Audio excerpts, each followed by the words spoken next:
Shalom à toutes et à tous. Nous allons parler, Be'ez Hashem, aujourd'hui de l'aspect métaphysique de Hanouka. Les fêtes en général dans la religion juive, ainsi que dans toutes les autres religions, commémorent un événement exceptionnel, un événement qui a été marqué par le peuple. Et donc cet événement, bien sûr, correspond à quelque chose de bien spécifique. Mais en général, le Harizal nous explique que les fêtes juives correspondent à quelque chose d'exceptionnel, de très exceptionnel. Ils correspondent à quelque chose de l'ordre divin. La fête juive correspond donc à une illumination qui a été exposée à une histoire et qui se révèle à travers telle ou telle histoire. Je donne un exemple. On peut parler donc de Pessah qui commémore la Pâque, donc cette fête qui commémore donc la sortie d'Égypte. Mais en vérité, il y a une notion qu'on appelle Pessah, mais sans parler d'Égypte. Pour la majorité des hommes, dès qu'on parle de Pessah, on parle donc de sortie d'Égypte. Mais en réalité, Pessah est un événement qui est divin, ou plutôt une illumination de l'ordre des émanations de la divinité, et qui s'exprime à travers la sortie d'Égypte, à travers donc la Matzah et la sortie d'Égypte. Ceci dit qu'il existe Pessah sans la sortie d'Égypte. Même si au niveau historique, il est impossible d'expliquer Pessah sans cette sortie d'Égypte. Bien sûr, il s'agit là donc d'un aspect qui est symbolique de Pessah.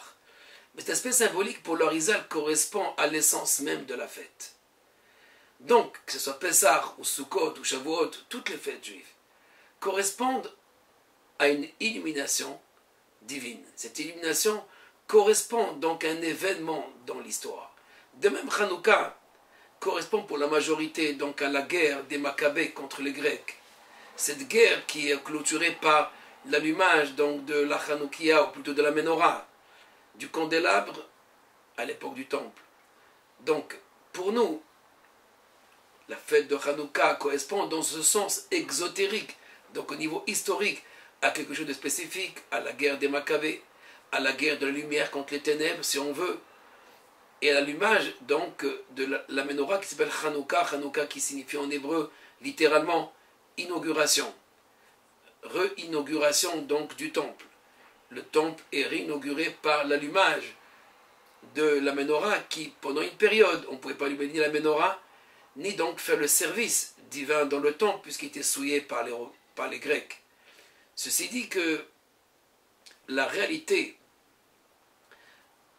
je dirais divine, de la fête de Hanouka correspond à quelque chose de beaucoup plus sublime, beaucoup plus grand.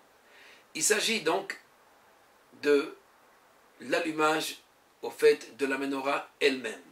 La Hanoukia qui correspond à quelque chose qui nous rappelle la Menorah. La Menorah, c'est le candélabre. Le candélabre qui correspond aux 7 yeux de Dieu, Shiva Ene Hashem, comme est écrit chez le prophète, les 7 yeux de Dieu. Ces 7 yeux qui correspondent aussi aux sciences, comme dit le Gaon de Vilna, les sciences, les 7 planètes, les 7 sciences. Donc les sciences, on peut dire qu'ils sont symbolisées par la science grecque. La science Chokhmat Yavan, les sciences ou la science grecque, le logo que les Grecs ont apporté.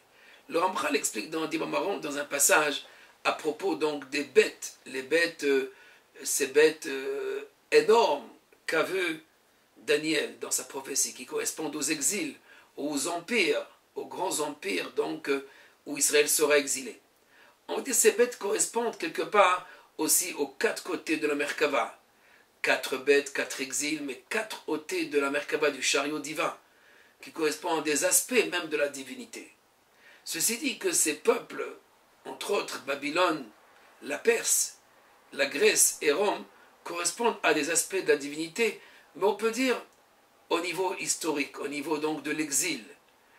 Il y a bien sûr ces aspects au niveau de la rédemption, au niveau donc du chariot, au niveau donc de la réflexion divine, au niveau de l'émanation divine.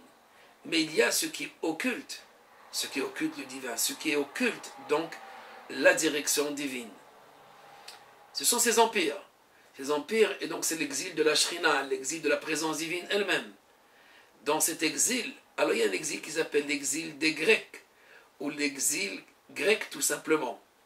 L'exil grec qui correspond à une bête qui s'appelle le tigre, le namer. Ce namer correspond donc au grec qui lui-même est le fruit d'un mélange. Eux-mêmes mélangent quelque part dans la science quelque chose de divin, quelque chose de vrai. Dans la recherche grecque, il y a une recherche de vérité. Cependant, on s'arrête au superficiel, comme ces taches, les taches qu'on trouve donc sur la peau du tigre. Ces taches qui correspondent donc à cette beauté, à cette esthétique. Yaft Elohim Yafet. Le Raphaël explique qu'en vérité, seul Yafet, le grec, qui correspond à cette beauté, qui correspond aussi à l'esthétique, au politique aussi, qui correspond donc à la forme ou à la manière de présenter ou d'expliquer, donc la logique, elle vient des Grecs. Yaft Elohim Yafet, la Torah, d'après le Talmud dans Megillah, n'a été donné la permission au maître de traduire la Torah uniquement que en grec, comme il est rapporté dans la Gemara Megillah. À la page 8, nos maîtres disent que en grec, on peut traduire donc la Torah, comme si ce langage était capable de transmettre quelque chose de vrai, un message de vérité. Il y a bien sûr une capacité, si on ne déforme pas cette vérité, puisque le philosophe a cette capacité aussi de ramener les choses à lui, et donc de déformer.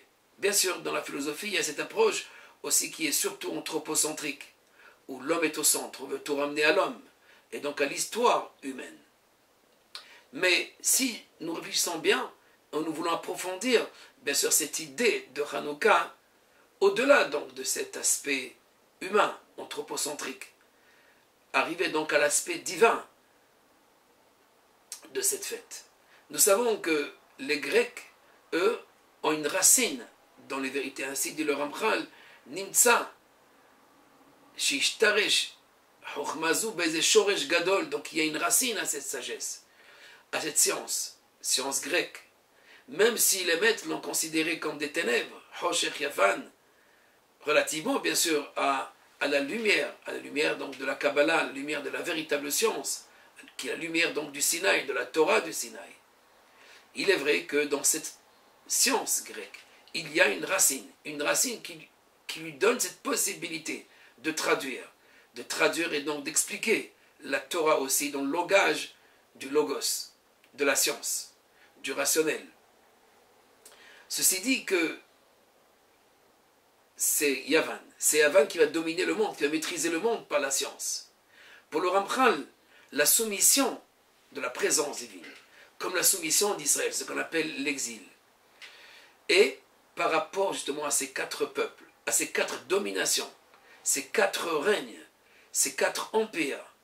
Les quatre empires, donc, entre autres, celui de grec. En fait, quand cette pensée, la pensée grecque, la pensée du logos domine, à la présence divine aussi dominée. Mais quand elle est intégrée, quand sa pensée grecque est intégrée à la pensée divine, à cette illumination qu'on appelle donc la Ménorah, il y aurait donc une Ménorah et une autre Ménorah. Cette Ménorah, la première Ménorah, celle de Betzalel, à l'ombre de Dieu, à la lumière de Dieu. Cette première Ménorah que Moïse, et ensuite Shlomo, le roi Salomon, dans le temple. Cette même Ménorah, comme dit le Ramchal dans Derech Hashem, à l'époque des Hasmonéens, il y aura donc une accusation contre cette Ménorah. Yesh kitrug à la Ménorah, comme le Ramchal écrit donc dans Derech Hashem. À savoir, il y a une accusation, ou plutôt, elle est affectée par un caractère grec. Donc en fait, c'est ça qui est important. Il y a quelque chose qui affecte ou qui occulte la Ménorah, qui occulte ses yeux. Les yeux, donc la vision, la perception réelle et vraie du monde selon l'illumination divine. Cette perception de la divinité, ou plutôt de la réalité à partir du divin, est affectée par ces sept autres yeux, par ces autres lumières. Ces lumières, donc, qui correspondent aux sciences donc des Grecs. Ce logos qui est apporté donc par les Grecs. Ceci dit que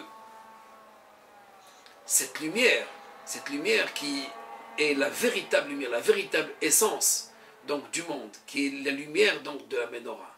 Cette lumière qui, elle, doit utiliser aussi les Grecs. Elle va utiliser les Grecs, mais en tant que Kéli. Parce qu'en vérité, les Grecs sont venus réveiller, ou plutôt susciter un éveil de l'importance et de la grandeur de la Ménorah.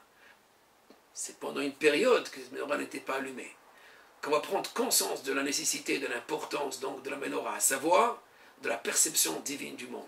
Les 7 yeux de Dieu, comme la Ménorah est appelée, Shiva Ene Hashem, les 7 yeux de Dieu. Donc en fait, il y a les 7 yeux de Dieu et les yeux des hommes aussi. Ces yeux des hommes qui sont en fait les yeux grecs. Il y a lieu donc maintenant d'élever les yeux des hommes et de les rapporter et de les ramener aux yeux de Dieu. En fait, c'est ce que les Hashmonaïm vont faire, parce que les Hashmonaïm vont ramener, vont rétablir cette lumière qui est encore une fois la perception de la divinité. Les Grecs sont venus, au fait, pour nous rappeler qu'il y a une autre perception du monde, qu'il ne faut pas mélanger la perception divine et la perception humaine. La perception humaine ne doit pas venir occulter la perception divine. La perception humaine du monde, cette perception qu'on appelle la perception anthropocentrique, ce qu'on appelle les sciences humaines, doivent être un instrument pour pouvoir faire voir et réaliser donc cette vision divine du monde, ramener la vision divine, éclairer les ténèbres. Il ne s'agit pas d'occulter les ténèbres. Les ténèbres sont là, ce sont les yeux des hommes. Il faut éclairer ces yeux, les yeux des hommes. C'est ce que fait la Hanouka. La Hanoukia, la lumière de Hanouka vient nous éclairer, nous ramener, nous sortir justement de l'exil grec, qui est au fait la sortie de la philosophie, la sortie donc de la pensée anthropocentrique. L'élever et l'éclairer avec la pensée divine. Voilà, Chag Sameach et à bientôt. Shalom.